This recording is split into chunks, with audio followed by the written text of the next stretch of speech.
It was a crisp autumn morning in the quiet town of Millbrook, where life moved at a leisurely pace. Nestled between rolling hills and dense forests, the town felt like a place untouched by time. The streets were lined with quaint houses, each with its own garden brimming with fall flowers, and the only sounds that broke the silence were the occasional rumble of a truck or the soft chatter of neighbors exchanging pleasantries. Sarah Thompson lived in one of those cozy houses, a two-story home that had been in her family for generations. It was the kind of place where she had hoped to raise her own family with her husband, but fate had taken a different turn when he passed away unexpectedly 3 years earlier. Since then, it had just been her and her 12-year-old daughter, Emily. The loss was hard on both of them, but Sarah found strength in routine and the love she shared with her daughter. Still, something had been missing from their lives. It was that sense of purpose, of doing something good in the world, that led Sarah to adopt Daniel, a 10-year-old boy who had spent the better part of his life bouncing between foster homes. He had been paralyzed from the waist down for reasons no one fully understood.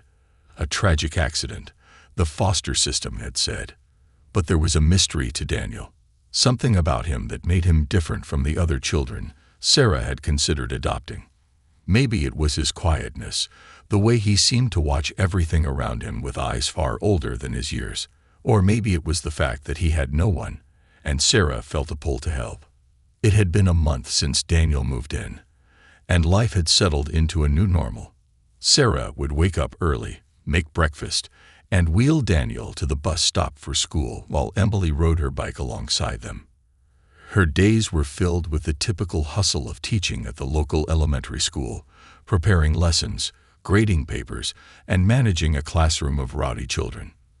But despite the comfort of routine, Sarah couldn't shake the feeling that something was off. It started with little things. At first, it was just items around the house moving from where she'd left them. A glass on the kitchen table would be on the counter when she returned. Books on the shelf would be slightly askew, though no one had touched them. Sarah blamed it on forgetfulness. She had a lot on her mind, after all. Between work, raising Emily, and helping Daniel adjust, it was easy to overlook small details. But the odd occurrences didn't stop. One night, as Sarah tucked Daniel into bed, she noticed him staring intently at his wheelchair, his hands gripping the blanket tightly. His eyes were wide, and his breathing was shallow. "Everything okay, sweetheart?" she asked gently, kneeling beside his bed. Daniel didn't respond at first, but then he slowly nodded. "Yes, Mom," he whispered, his voice barely audible. But his eyes never left the wheelchair. Sarah smiled softly and ruffled his hair. "Okay, good night. Sweet dreams." She kissed his forehead and left the room, but as she stood in the hallway, she felt a shiver run down her spine.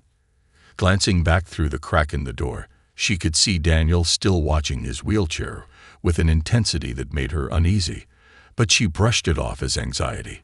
He was just a boy who had been through a lot. Of course, he was going to have trouble adjusting. That night, however, Sarah was jolted awake by the sound of something heavy hitting the floor. She sat up in bed, her heart racing, and listened. There it was again, a thud, coming from Daniel's room. Fearing the worst, she hurried down the hallway, her bare feet padding softly on the wooden floor. When she pushed open the door to Daniel's room, she saw something that made her blood run cold. Daniel was sitting in his wheelchair, his back straight, and his eyes wide open, staring at the far wall. The wheelchair was positioned in the center of the room, but what caught Sarah's attention was the fact that the wheels were slowly spinning on their own. It was as if the chair had just been pushed, but there was no one there. "Daniel." Sarah's voice was shaky as she stepped into the room. "What's going on? Did you fall?" Emily pointed to Daniel, who was sitting in his wheelchair, staring out the window at the yard. "Look at his hands." Sarah stepped closer and saw that Daniel's hands were hovering just above the armrests of his chair, not quite touching them. And yet, the chair was moving. Slowly, it inched forward, gliding across the wooden floor with a soft creak. Daniel wasn't pushing the wheels, and yet the chair continued to move, almost as if it had a mind of its own. "Daniel." Sarah's voice was barely above a whisper. Daniel blinked and looked down at his hands, as if he hadn't realized what he was doing. The wheelchair stopped moving. "I didn't mean to," he said softly, his voice trembling. "I don't know how it happens." Sarah's heart pounded in her chest. She didn't know what to say. She knelt beside Daniel and took his hand gently in hers. "It's okay," she whispered, though she wasn't sure she believed it herself. But in that moment, Sarah knew that whatever was happening to Daniel, it was beyond her understanding. And she knew that life in Millbrook was about to change in ways she never could have imagined. This part sets the stage for the rest of the story, introducing the key characters and hinting at the mysterious events to come. It builds tension gradually, with small, unsettling moments that suggest something far more profound and unexplainable is happening beneath the surface of Daniel's calm demeanor. The following days in the Thompson household became a series of small, inexplicable events that seemed to stack on top of one another, like the slowly building tension in a thriller movie. At first, Sarah tried to keep a brave face, telling herself it was all in her head. But as the strange occurrences continued, it became impossible to ignore. It wasn't just objects moving or Daniel's wheelchair gliding across the floor on its own. There was something deeper, something that seemed to be shifting in the very atmosphere of their home. One afternoon, about a week after the wheelchair incident, Sarah was busy grading papers at the kitchen table, while Emily did her homework on the couch nearby. The sun was beginning to set, casting long shadows through the windows. Everything seemed perfectly ordinary, until it wasn't. It started with a strange noise, a soft, rhythmic tapping, like someone knocking on wood. Sarah paused her work and looked around, trying to pinpoint the source. Emily didn't seem to notice, her head buried in her math book. But the tapping continued, louder now, as if it was coming from the walls. "Do you hear that?" Sarah asked, her voice hesitant. Emily looked up, her brow furrowed. "Hear what?"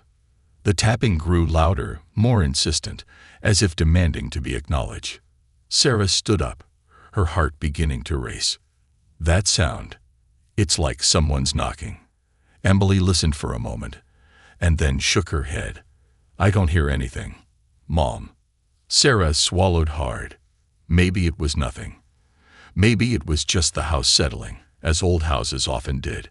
But as she walked through the living room, following the sound, she found herself drawn toward the hallway leading to Daniel's room. Her footsteps were slow, hesitant, as she approached the door. The tapping continued, louder now, almost as if it was coming from inside the walls themselves. She reached for the doorknob and pushed the door open, half expecting to see something, or someone, waiting on the other side. But there was nothing. Just Daniel, sitting in his wheelchair by the window, staring out at the yard. His back was to her, and for a moment, she thought he hadn't noticed her come in. But then he spoke. "It wasn't always like this," he said softly, his voice barely above a whisper. Sarah felt a chill run down her spine. She stepped closer, unsure of what he meant. "What do you mean?" Daniel didn't turn around. His eyes remained fixed on the trees swaying gently in the wind outside. "Before, I wasn't like this. I could walk. I was normal." Sarah's throat tightened. "Daniel, you don't have to talk about it if you're not ready." "I want to," he said quietly. "I need to." Sarah sat down on the edge of his bed, giving him space but letting him know she was there, ready to listen. "It started a few years ago," Daniel began, his voice distant, as if he were recounting someone else's story. "I was living with another family. They weren't bad people, but they were scared of me. I didn't understand why at first. I thought it was because I was different, because I was in foster care, but it wasn't that." Sarah listened intently, her heart aching for the boy. She had never asked him about his past, not wanting to dredge up painful memories, but now it seemed he needed to let it out. "They started noticing things," Daniel continued. "Things would move around the house. Sometimes I'd be sitting in my room, and the door would close on its own, or I'd be in bed, and the lights would flicker. At first, they thought it was just the house, like it was old or something. But it wasn't. He paused, and Sarah could hear the weight of what he was about to say in the silence that followed. "It was me," Daniel whispered. "I was doing it, without meaning to, without even knowing how. I could make things move. I could change things." Sarah's breath caught in her throat. "You mean, like telekinesis?" Daniel nodded slowly. "I didn't know what it was called. I just knew it scared people. My foster parents, they tried to hide it at first, but after a while, they couldn't. They thought I was dangerous. They thought something was wrong with me."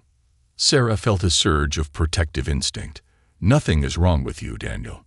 But Daniel shook his head, his face full of sadness. "They didn't see it that way. They sent me away to a different foster home. But the same things happened there. And then one day, I couldn't walk anymore. I woke up, and my legs just wouldn't move. The doctors couldn't explain it.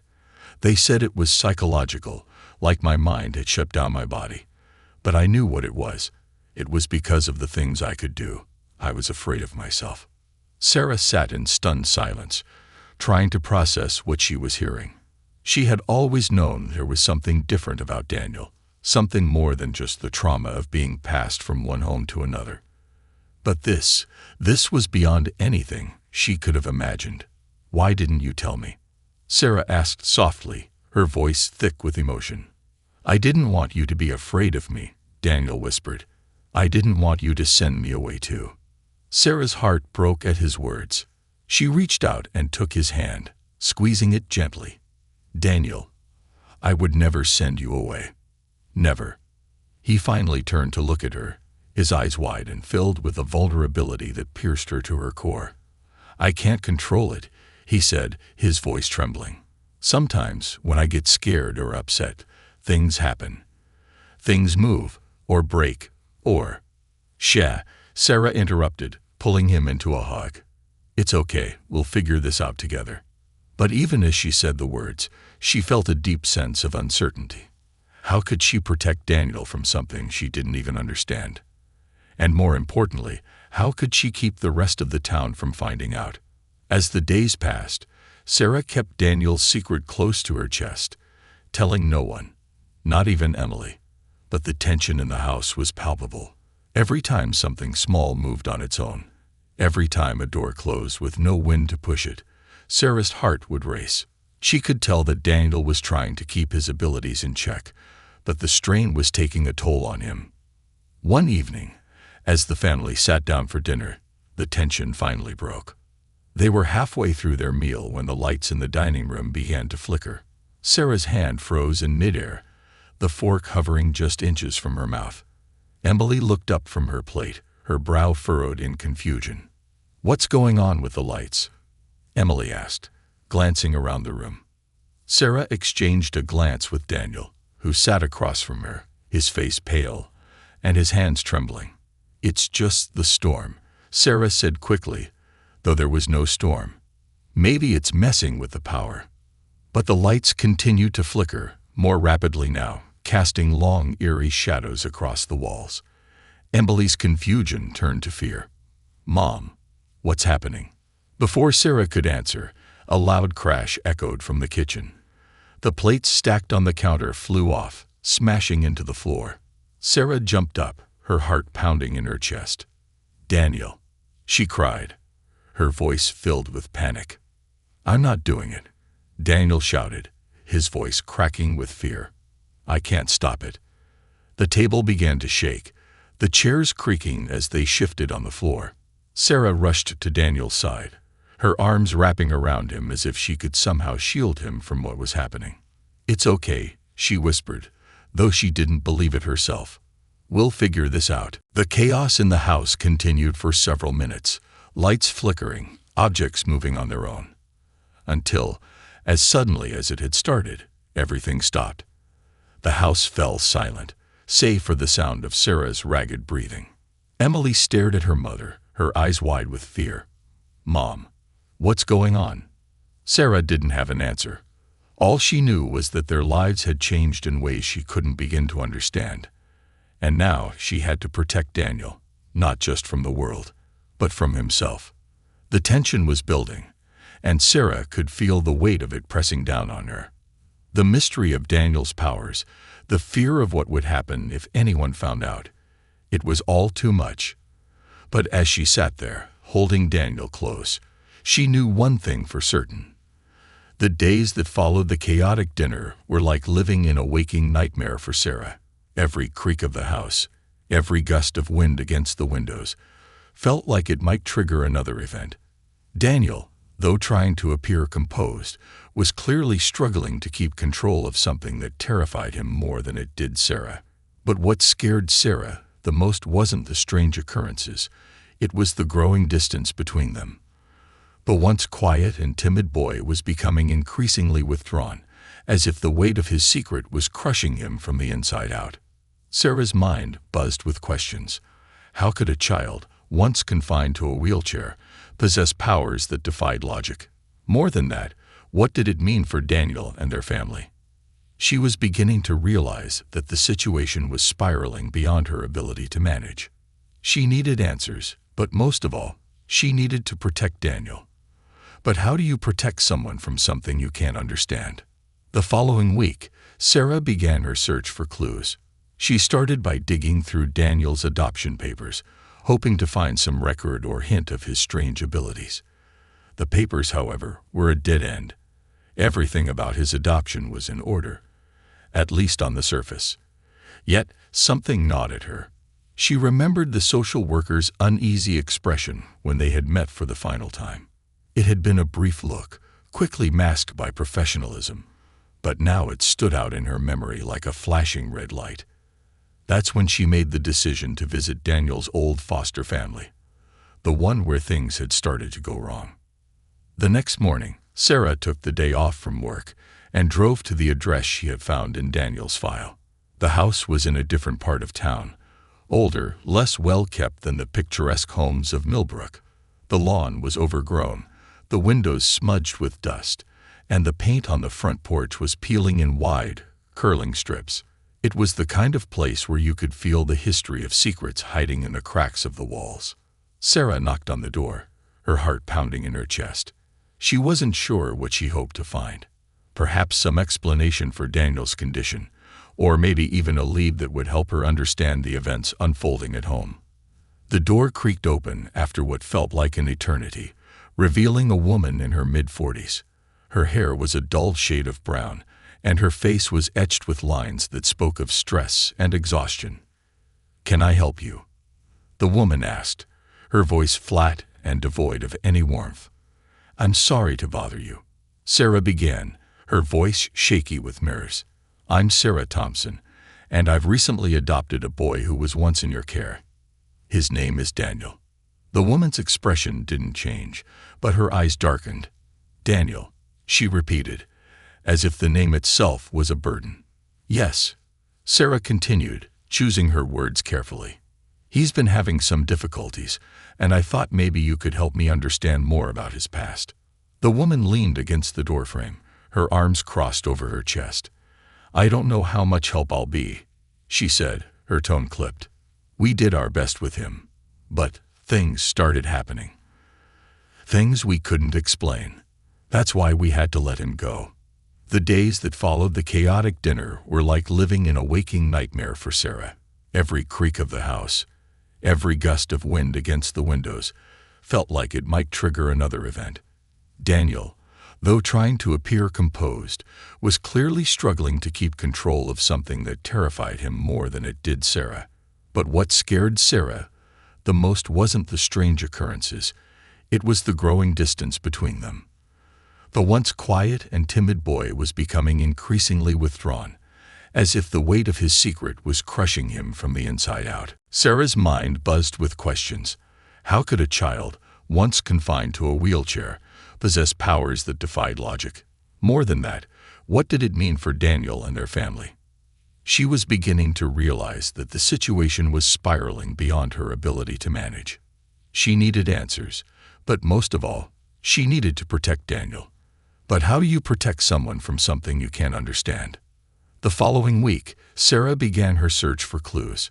She started by digging through Daniel's adoption papers, hoping to find some record or hint of his strange abilities. The papers, however, were a dead end. Everything about his adoption was in order, at least on the surface. Yet something gnawed at her. She remembered the social worker's uneasy expression when they had met for the final time. It had been a brief look, quickly masked by professionalism, but now it stood out in her memory like a flashing red light. That's when she made the decision to visit Daniel's old foster family, the one where things had started to go wrong. The next morning, Sarah took the day off from work and drove to the address she had found in Daniel's file. The house was in a different part of town, older, less well-kept than the picturesque homes of Millbrook. The lawn was overgrown, the windows smudged with dust, and the paint on the front porch was peeling in wide, curling strips. It was the kind of place where you could feel the history of secrets hiding in the cracks of the walls. Sarah knocked on the door, her heart pounding in her chest. She wasn't sure what she hoped to find. Perhaps some explanation for Daniel's condition, or maybe even a lead that would help her understand the events unfolding at home. The door creaked open after what felt like an eternity, revealing a woman in her mid-40s. Her hair was a dull shade of brown, and her face was etched with lines that spoke of stress and exhaustion. "Can I help you?" the woman asked, her voice flat and devoid of any warmth.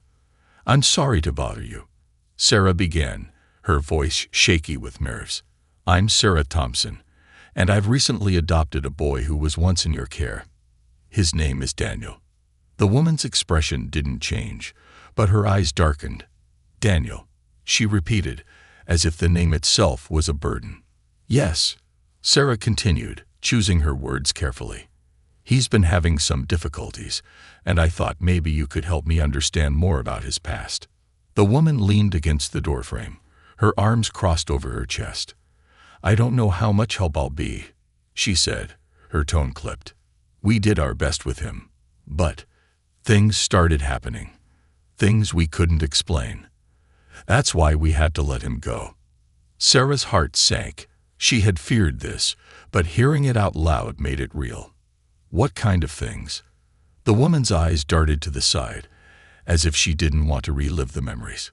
"Strange things," she said finally. "Objects moving on their own, doors slamming, lights flickering. At first we thought it was just the house, an old building with old wiring. But it wasn't. It was him." Sarah's stomach twisted in knots. "Did you ever try to find out why? Or how?" The woman's face hardened. "We didn't need to. It wasn't natural.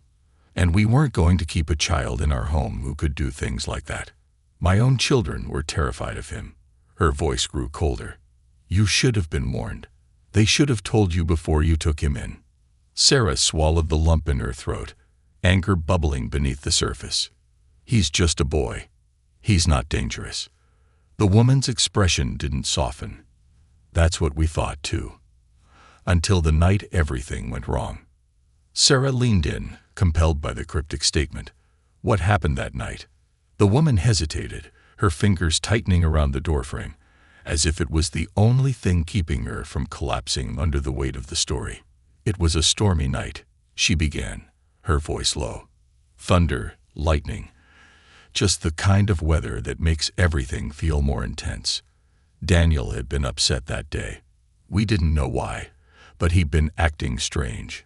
He wouldn't eat, wouldn't speak to anyone, just sat in his room staring at the walls." Sarah's mind immediately flashed to the times Daniel had done the same thing at her house, that distant, unblinking stare that seemed to go far beyond his young years. "We thought it was just a phase, a part of whatever trauma he'd been through," the woman continued.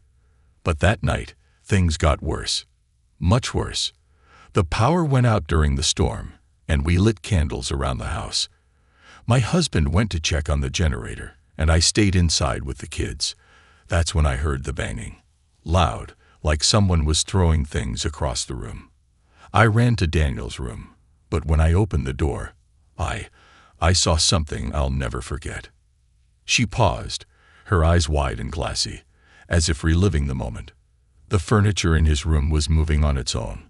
His bed was shaking, the dresser drawers opening and slamming shut. And Daniel was just sitting there, in the middle of it all, calm as could be, like it didn't even faze him, like he was the eye of the storm. Sarah's heart raced as she listened. The scenario was eerily similar to what had happened in her own home during that dinner, a calm boy at the center of chaos. I tried to pull him out of the room, the woman continued, but it was like an invisible force was holding me back. I couldn't get near him. The air was thick, heavy, like something was pressing down on us. I screamed for my husband, but by the time he got there, everything had stopped. The room was perfectly still. Daniel was sitting there, looking at me like nothing had happened. The woman exhaled, as if the weight of the story had been suffocating her. That was the last straw for us. We called the social worker the next morning and told them we couldn't keep him. We didn't know what he was capable of, but we couldn't risk finding out. Sarah's hands trembled as she listened. She understood the woman's fear, but it didn't quell the rising protectiveness she felt for Daniel. He wasn't some malevolent force. He was just a boy, confused and scared, trapped in circumstances beyond his control. "Thank you for telling me," Sarah said softly, though her mind was racing with 100 questions. "I know this must have been hard for you." The woman nodded, her face tight with tension. "If I were you, I'd be careful. Daniel's a good kid, but there's something inside him, something that's not right. And if you're not careful, it'll tear you apart too." The drive back to Millbrook felt like it took an eternity. Sarah's mind swirled with the woman's story, the unsettling details playing over and over like a broken record. She didn't want to believe it, didn't want to think that Daniel could be a danger. But the evidence was piling up. What the woman described was exactly what had happened in her own home. If this was Daniel's reality, then what did that mean for his future? And for theirs? When she arrived home, the house was quiet. Emily was upstairs in her room, likely doing homework, and Daniel was in the living room, his wheelchair positioned near the window. He seemed peaceful, his gaze lost in the golden hue of the setting sun. But Sarah could feel the tension simmering beneath the surface. "Daniel," she called softly as she entered the room. He turned to face her, his expression calm but guarded. "Yes, Mom." Sarah hesitated, unsure of how to start the conversation. "I went to visit your old foster family today." His face stiffened, and his eyes flickered with a flash of something unreadable. "Why?" "I needed to understand," she said gently, sitting on the couch across from him. "I needed to know what happened to you before you came to live with us." Daniel's hands tightened around the arms of his wheelchair, his knuckles white. "And what did they tell you?" "They told me about the things that happened in their home," Sarah said, choosing her words carefully. "About the powers you have, how things would move around you." Daniel's face darkened, his jaw clenched. "I didn't mean to hurt them," he whispered, his voice trembling. "I never wanted to scare anyone. But sometimes, I can't control it." Sarah's heart ached at the sight of his vulnerability. "I know," she said softly. "I know you don't want to hurt anyone. But Daniel, we need to figure out what." Sarah sat in stunned silence, grappling with the gravity of Daniel's confession. This wasn't just about an unusual power or strange occurrences. This was about a child who had been abandoned repeatedly, cast out not because of who he was, but because of something beyond his control.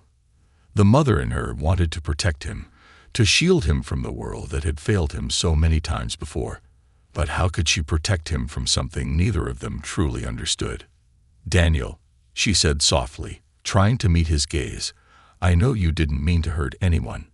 And I know this must be terrifying for you." He didn't respond, his eyes fixed on his lap, shoulders slumped as if the weight of the world rested on them. "I can't pretend I understand what's happening," Sarah continued. "But I want to help you. We'll figure this out together, okay?" Daniel's eyes lifted slightly, filled with fear and doubt. "What if it gets worse? What if I can't control it next time?"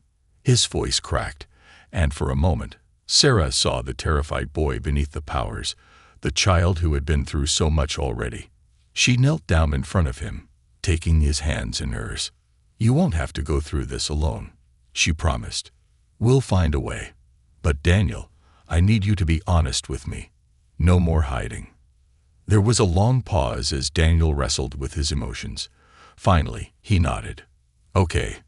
Relieved, Sarah stood up and let out a breath she hadn't realized she was holding. But even as she reassured him, doubt gnawed at her.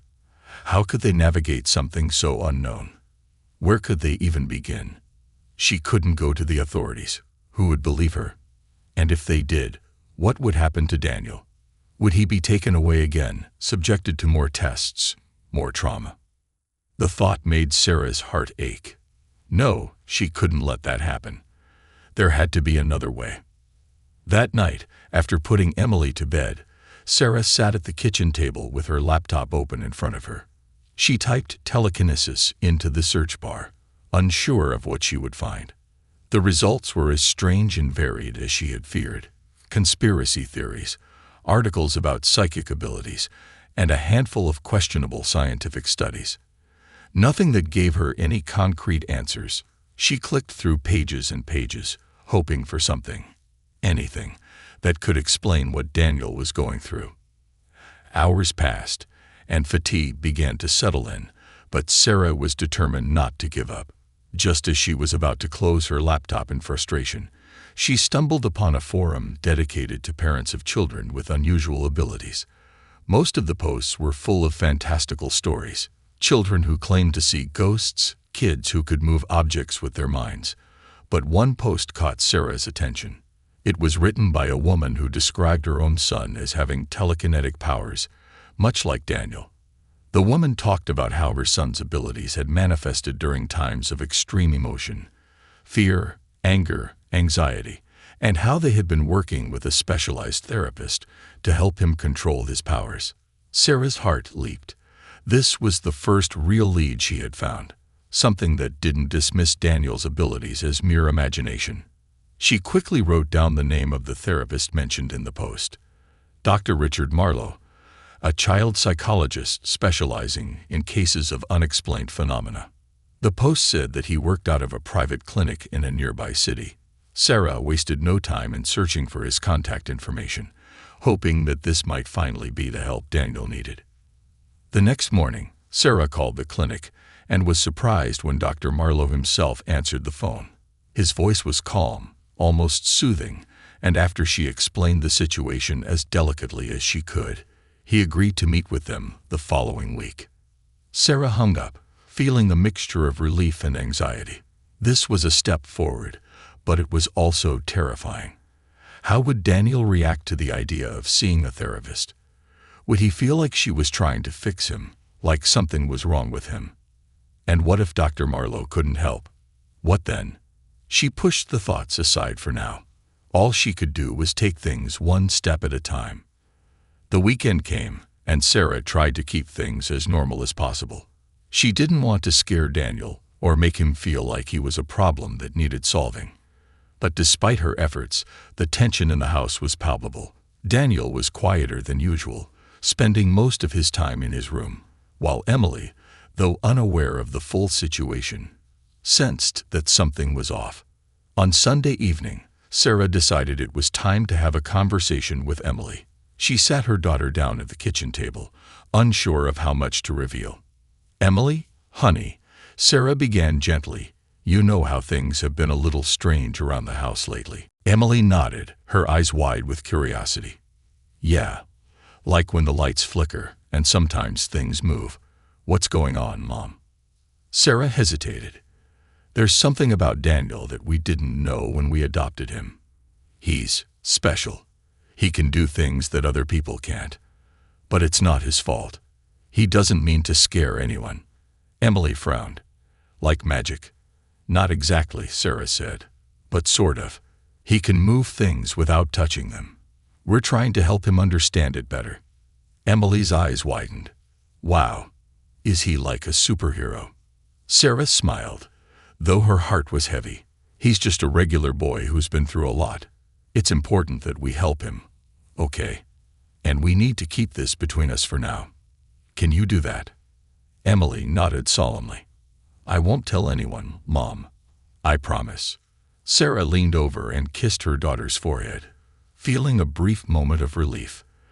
At least Emily seemed to be handling the news well, but she couldn't shake the feeling that things were about to get a lot more complicated. The day of their appointment with Dr. Marlowe came quickly. Sarah and Daniel made the drive to the city in silence, the weight of the upcoming meeting pressing down on them. Daniel stared out the window, his face unreadable, while Sarah gripped the steering wheel, trying to calm the anxious flutter in her chest. When they arrived at the clinic, they were greeted by a soft-spoken receptionist who led them to a small waiting room. The walls were painted a soothing shade of blue, and soft music played from hidden speakers. Despite the calming atmosphere, Sarah felt her nerves tightening. After a few minutes, the door to the waiting room opened, and Dr. Marlowe stepped in. He was an older man, probably in his late 50s, with kind eyes and a neatly trimmed beard. He smiled warmly at them as he introduced himself. Sarah, Daniel, it's nice to meet you both, he said, shaking their hands. Please, come with me. They followed him down a short hallway to a cozy office, lined with bookshelves and comfortable chairs. Dr. Marlowe gestured for them to sit. Sarah gave me a bit of background over the phone. Dr. Marlowe began, turning his attention to Daniel. But I'd like to hear from you, Daniel. Can you tell me a little about what's been happening? Daniel shifted uncomfortably in his chair, his eyes flicking between Sarah and the doctor. He was quiet for a moment, but then, with a small nod from Sarah, he began to speak. I don't know why it happens, Daniel said softly. It's just, when I get scared or angry, things move. I can't control it. Dr. Marlowe listened intently, nodding occasionally. That must be very frightening for you. Daniel nodded, his hands clenched in his lap. Yeah, I don't want to hurt anyone. I try to make it stop, but I don't know how. Dr. Marlowe leaned forward slightly, his gaze gentle but focused. You're not alone in this, Daniel. There are others who have experienced similar things, and it can be overwhelming. But with the right guidance, we can help you learn how to control it. Daniel looked up, his eyes filled with hope and uncertainty. Really? Really, Dr. Marlowe said with a reassuring smile. It won't be easy, and it will take time. But I'm here to help you every step of the way. Sarah felt a wave of relief wash over her. For the first time since all of this had begun, she felt like they might actually have a chance at understanding Daniel's abilities, and more importantly, helping him control them. The next few weeks were a whirlwind of therapy sessions and quiet moments of progress. Dr. Marlowe worked with Daniel to understand the emotional triggers behind his powers, helping him develop techniques to manage his stress and fear. It wasn't an overnight fix, but slowly, Daniel began to gain more control. But as Daniel's control improved, Sarah realized that she was facing a new dilemma. The town of Millbrook was small, and secrets had a way of surfacing. The strange events at their house hadn't gone unnoticed, and whispers were beginning to spread. Neighbors who had once been friendly now kept their distance, their eyes filled with suspicion. One afternoon, as Sarah was walking to her car after picking up groceries, she overheard two women talking in hushed tones near the entrance of the store.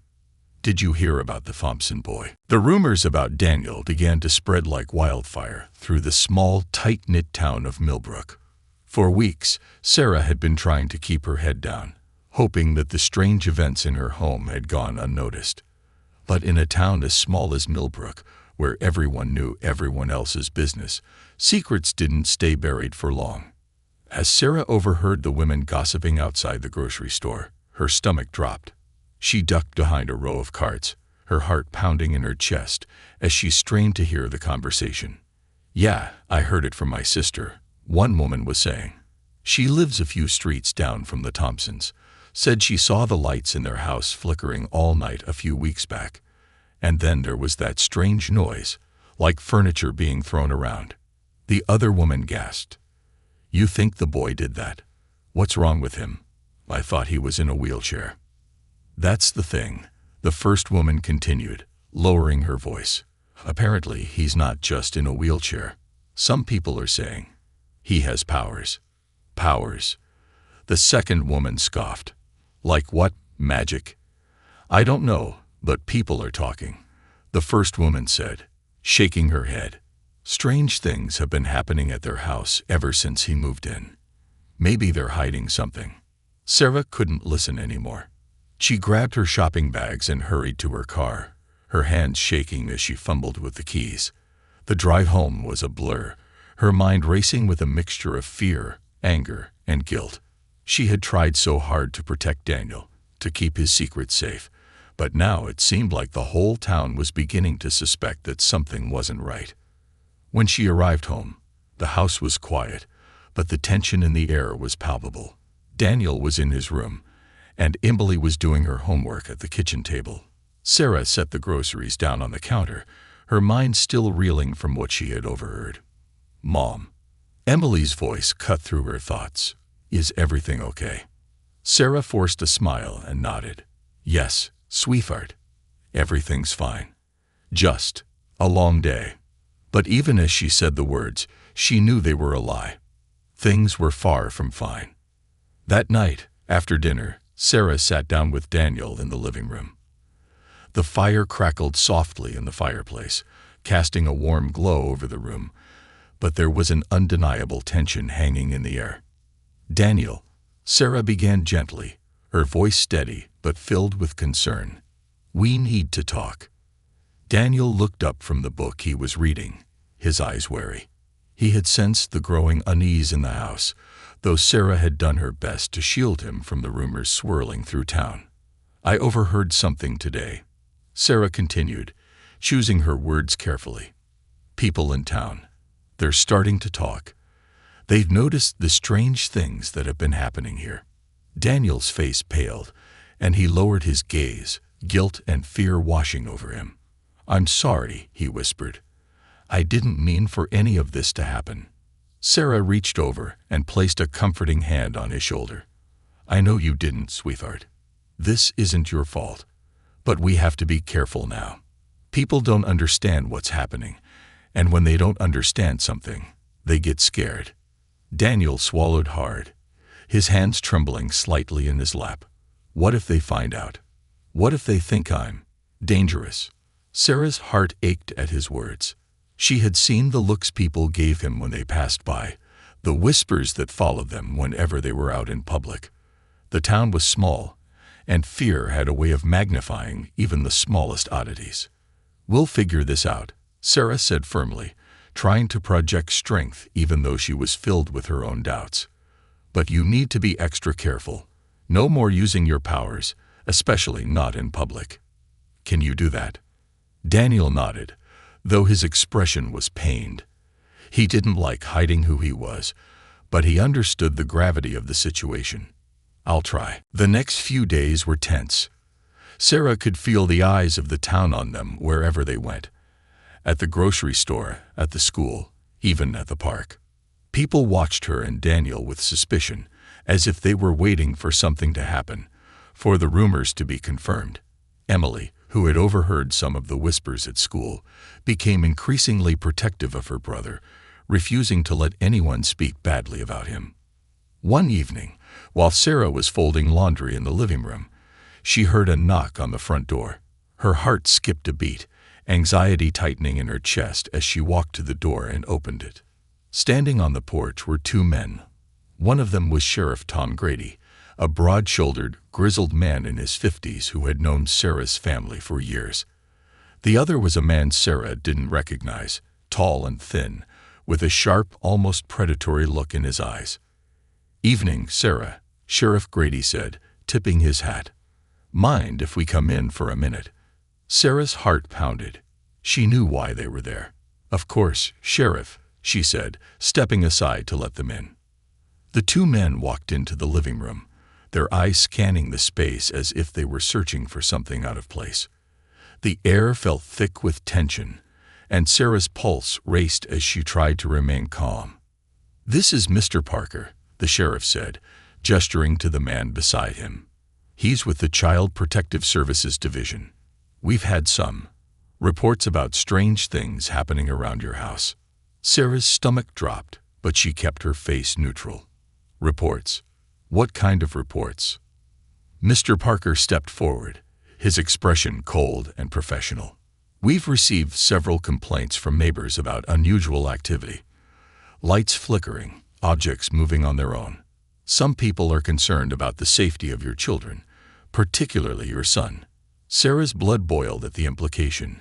She clenched her fists but forced herself to speak calmly. Daniel is perfectly safe. He's a good boy, and whatever people think they've seen, it's just rumors. The sheriff cleared his throat, clearly uncomfortable with the situation. Sarah, we've known each other a long time. I don't believe everything I hear, but people are starting to get scared. You know how this town is. Sarah nodded tightly. I know, but I promise you, there's nothing dangerous happening here. Mr. Parker wasn't satisfied. He took a step closer, his gaze sharp. We need to conduct an assessment, Mrs. Thompson. Make sure everything is in order. For the safety of your children. Sarah felt a surge of panic. If they came into the house, if they questioned Daniel, there was no telling what they might find. But she couldn't refuse. Not without raising more suspicion. Fine, she said through clenched teeth.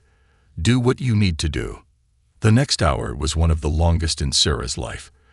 Mr. Parker walked through the house, inspecting every room, while Sheriff Grady lingered awkwardly by the door.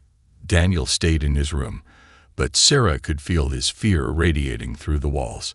Emily sat silently at the kitchen table, her eyes wide with anxiety. When Mr. Parker finally returned to the living room, he nodded curtly. Everything appears to be in order for now, but I'll be conducting a follow-up visit in the coming weeks. If anything changes, or if we receive more complaints, we may need to take further action. Sarah's stomach churned, but she nodded. Understood. As the two men left, Sarah felt the weight of their visit pressing down on her like a lid blanket. The message was clear. The town was watching, and they wouldn't hesitate to act if they thought something was wrong. That night, Sarah sat in the dimly lit living room, her thoughts racing. She had spent years trying to create a safe, loving home for her children, but now that safety was being threatened by fear and ignorance. The town didn't understand what Daniel was, and their fear of the unknown was pushing them to the brink of hysteria. She couldn't let it happen. She wouldn't let them take Daniel away. Sarah glanced at the clock. It was late, but she knew sleep wouldn't come easily tonight. She stood and made her way down the hall to Daniel's room, knocking softly on the door before opening it. Daniel was sitting on his bed, his knees drawn up to his chest, his face pale in the moonlight streaming through the window. They're going to take me away, aren't they?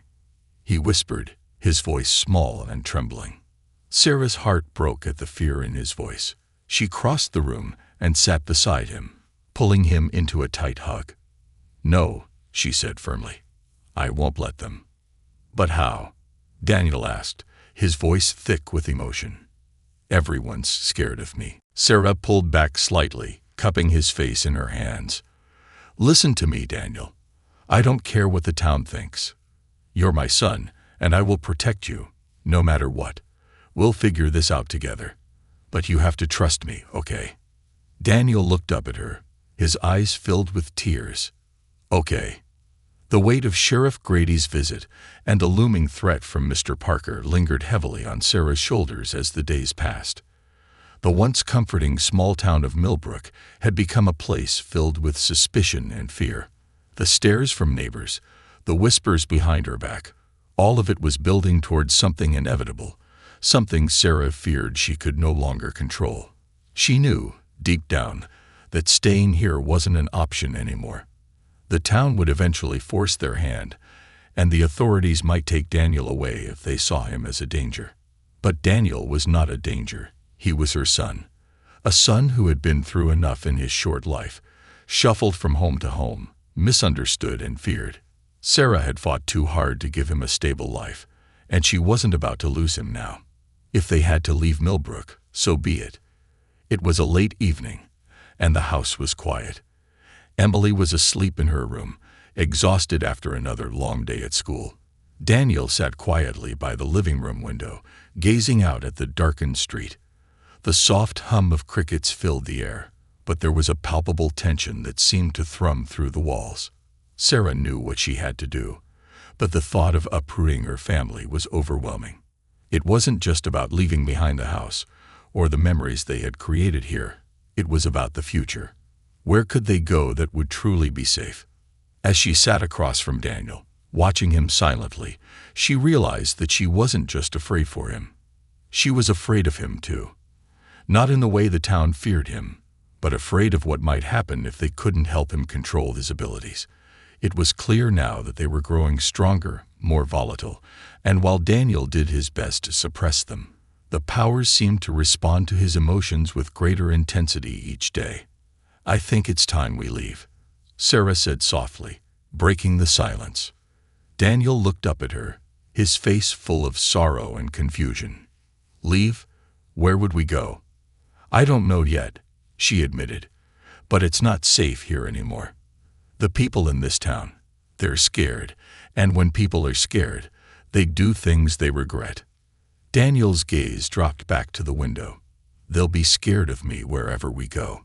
Sarah's heart clenched at his words. "No," she said firmly, standing and crossing the room to kneel in front of him. "We're not running because we're afraid of you. We're leaving because we need to find a place where we can help you control this, where people won't judge you before they know who you really are." Daniel didn't respond for a moment, but when he did, his voice was small and trembled with emotion. "What if I can't control it, Mom? What if I hurt someone? I don't want to hurt anyone." Sarah reached out and took his hands in hers, her eyes locked on his. "You're not going to hurt anyone.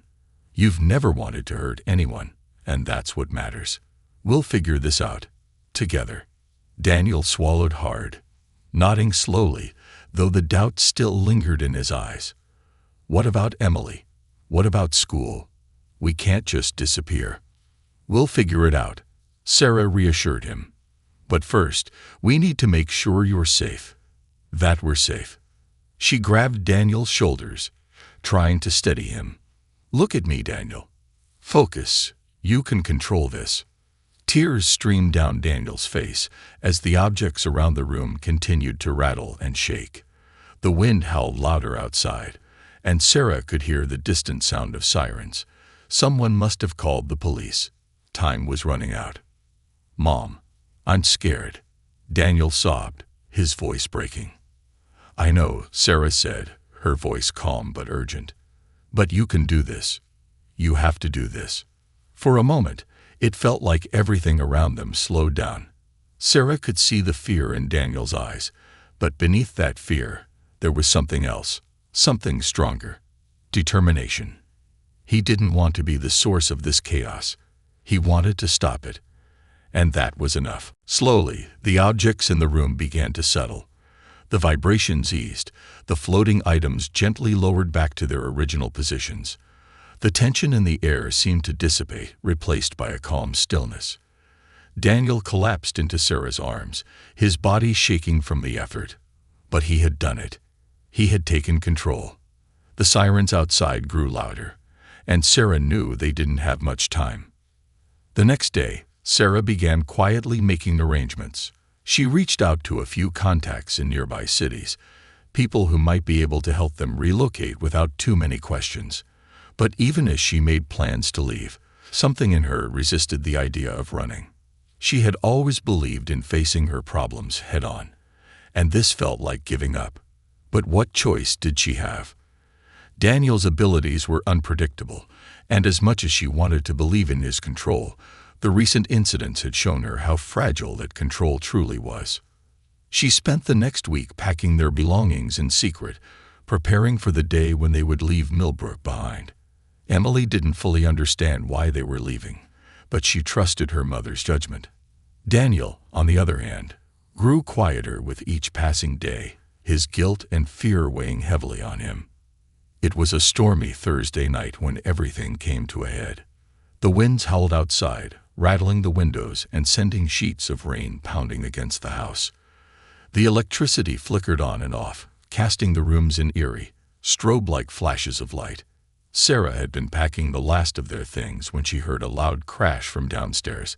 Her heart leaped into her throat as she rushed down the stairs, fear gripping her chest. When she reached the living room, she saw Daniel standing in the middle of the room, his eyes wide with terror. The coffee table had flipped over, and the lamps had fallen to the floor, shattered into pieces. Objects around the room were vibrating, lifting slightly off the ground, as if suspended in an invisible force field. "Daniel," Sarah cried, running to him. I can't stop it," he shouted, his voice trembling with panic. "It's happening again." Sarah's mind raced. The last time this had happened, the fallout had been contained within their house, but this was much worse. The storm outside seemed to be feeding his power, amplifying it, and Sarah could feel the crackling energy in the air like static electricity on her skin. By the time the police arrived, the house was quiet again. Sheriff Grady and 2 officers knocked on the door, their expressions grim. Sarah answered, doing her best to appear calm. "Evening, Sarah," Sheriff Grady said, peering past her into the house. "We got some calls about strange noises and lights flickering over here." Sarah nodded. "We had a power surge, and a few things got knocked over in the storm. Everything's fine now." The sheriff didn't look convinced, but he didn't push the issue. "Mind if we take a look around?" "Of course," Sarah said, stepping aside. The officers did a quick sweep of the house, but by the time they finished, everything was back in place. There was no sign of the chaos that had unfolded just moments before. Sheriff Grady gave Sarah a long, hard look as they left, but he didn't press any further. As the door closed behind them, Sarah let out a long breath, her heart still racing. They had narrowly avoided disaster, but she knew they couldn't stay much longer. It was only a matter of time before someone pieced together the truth. The next morning, Sarah made the final decision. They couldn't wait any longer. She gathered Daniel and Emily in the living room and sat them down. "We're leaving tonight," she said, her voice firm but gentle. "I know this is hard, but it's the only way." Emily's eyes filled with tears, but she nodded. "Where are we going?" "I don't know yet," Sarah admitted, "but we'll figure it out together." Daniel looked down at his hands, his face filled with guilt. "I'm sorry, Mom. This is all my fault." Sarah shook her head, pulling him into a tight hug. "This is not your fault. Don't ever think that. We're a family, and families stick together." That night, under the cover of darkness, they packed the last of their things into the car. Sarah took one last look at the house as they pulled out of the driveway, her heart heavy with the weight of what they were leaving behind. As they drove through the empty streets of Millbrook, Sarah couldn't help but wonder what the future held for them. They were heading into the unknown, with no clear destination, but at least they were together. And as long as they had each other, they would find a way. As the car disappeared into the night, Sarah turned to Daniel, who sat quietly in the back seat. "What do you think we'll find out there?" Daniel asked softly. Sarah smiled, though there was uncertainty in her eyes. "I don't know," she said, "but whatever it is, we'll face it together." Daniel nodded, his gaze drifting to the dark horizon. "Do you think there are others like me?" The question hung in the air, heavy with